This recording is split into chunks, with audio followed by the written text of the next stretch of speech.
So, just the first question, I guess, starting off. So, how was it? Why did you form Animals as Leaders? Like, when did it start and why? Animals as Leaders started. We started making demos probably in like 2007, and when I say we, I mean me, because it was like a solo project. It was kind of an attempt at my perfect band where I could just indulge all of my musical interests without any rules. So we don't have a singer, and it's very musician-centric sort of instrumental progressive stuff. And how many years have you been playing for? And like, how many years have you played all your life? Or I've been playing, for like 24 years. Amazing. Yeah, but the band's been touring for 10 years. This is our 10th year since our first album. Wow, awesome, man. Love that.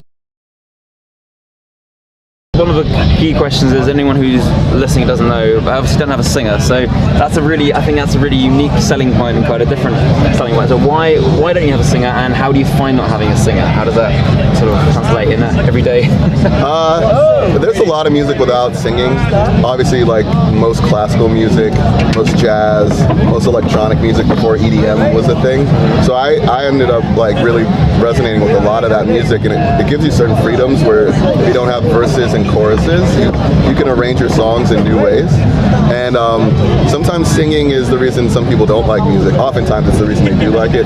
But for what we were doing in metal, a lot of the singing is actually really harsh, like aggressive vocals or melodic vocals. And we just wanted to do something that was more closer to, like, I don't know, classical jazz, electronic music, and metal, just minus the singing. I love that.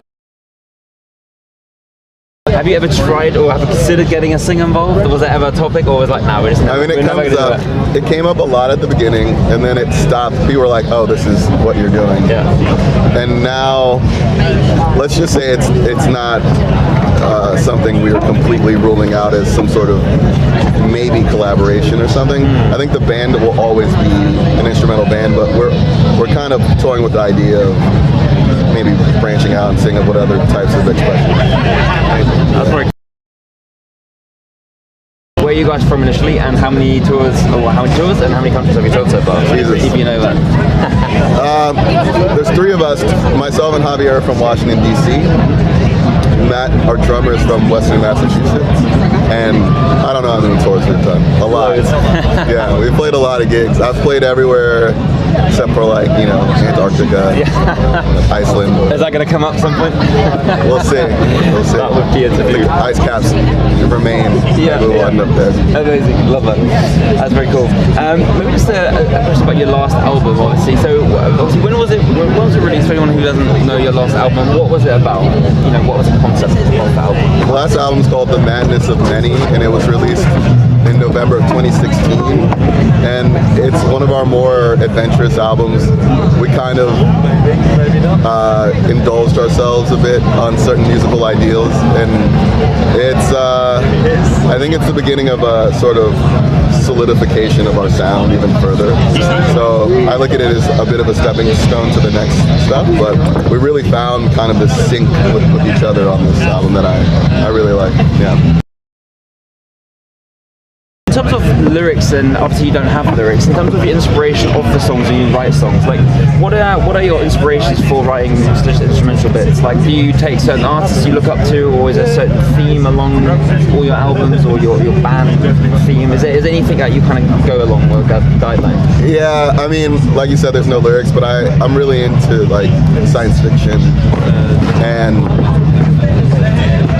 just like consciousness in general. That sounds really cheesy, but I think the human experience is kind of mysterious even to the people having the human experience. So like, I think the music I like it to be kind of transportive, so that it doesn't feel like, I want the melodies and the harmony and the rhythms to feel like you're going to another place. So a lot of the song titles kind of give you a bit of a push in that thought direction. But sometimes I'll just be reading something and I'll be like, oh wow, I'm gonna lift that, because out of context it makes a good song title. So that's usually what happens. I mean, when you write your songs, is it got like an album date in mind, or when you next No, it's pretty loose.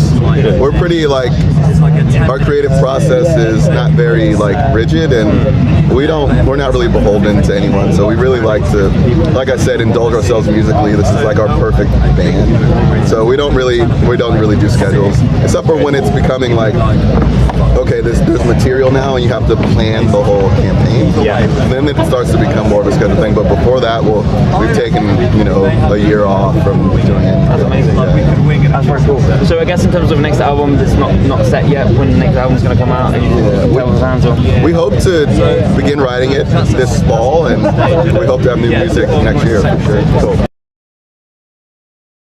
Another little thing I wanted to ask you, in terms of obviously leadership, so I do quite a bit of public speaking and speak a lot around business, entrepreneurship, fashion, and all motivation as well. I do quite a bit of motivation. A lot of people who see the music industry see it as quite a separate thing, but obviously in the music industry, people say it's quite niche, like, it's like it's gaming, but it's still a massive industry, like millions of people. And you guys, obviously are the ones that are leading the industry with your inspiration, with your music. In terms of what I say to my people who listen to me and follow me, like, in terms of business advice, that's one thing, but I think leadership very much transfers to the music scene as well. Like, obviously it's a very different kind of crowd, and people still listen and look up to you and watch you move. And so how do you see yourself influencing the music genre and the music, everyone who's listening, all these people are going to be playing for today or this weekend, how do you feel you can sort of inspire them? I mean, have you got like a mission or something you want to give to them in terms of rather just, hey, we've got good music and that's cool? Is there something you kind of want to... Yeah. Sometimes influence comes not because you're trying, but just because you're doing, and people look at what you're doing and they're able to kind of use that as some sort of guiding, pathway, because they want to emulate you, or they think you're doing it the same way they'd want to do it. So there's a level of influence I think we have where we're not necessarily trying, but by virtue of people liking our approach. I think our band is pretty, because we don't have a singer and the music is pretty challenging. I think for anyone who has a similar sort of risky idea, our success might look like maybe it's more possible for them, But we don't often speak very directly about like influencing people, but I think like what we're putting out and our whole approach, even our instruments, we can like design our own instruments, and like we're doing some unconventional things in the guitar space, and I think for some people that's inspiring and motivational. And like I think like I would like to think that anyone who's thinking outside the box is finding some sort of support in what I'm doing, because I definitely feel like outside of the box. Yeah. Cool. I like that. Yeah. I'm really trying to draw the crowd I'm around more into the music crowd as well, and see there's a lot of parallels, a lot of similarities within both scenes, and I think it's great to kind of see both sides of things. That's why I'm here. Yeah, anything creative. Final question, then. Would you say that your main inspiration for doing this, what is your main inspiration? Why do you do music? Why do you do what you do? Why don't you do something else? I think music is intrinsic to every human culture that I know of. It's like a thing that connects us even beyond language. Especially so I'm making instrumental music. There's no lyrics to, if you don't speak Italian or if you don't speak English, it doesn't matter. And the brain is actually, it responds to music in a way that is like, it seems as if we're wired to process melody and rhythm. And I just think that's interesting, and most basically the feeling you get from songs you love is something I noticed as a kid, and I always like found it really kind of crazy that music can make you feel a way. So I think I spend my time trying to give people like new feelings, and that's the main reason I make music. I think it's important. Yeah. Wow, that's cool. I can really feel that when I listen to your stuff. I can feel there's every song has this like unique riff and unique sort of way of creating sort of a new melody around it. So I think it's very inspirational. It's really good, actually. Guys, that's really amazing. Just wanted to not keep it too long, but this is Tosin from Animals as Leaders, and they're a great band. We'll add the links in the bottom as well, so make sure you check them out and give us a heads up and a like, and yeah.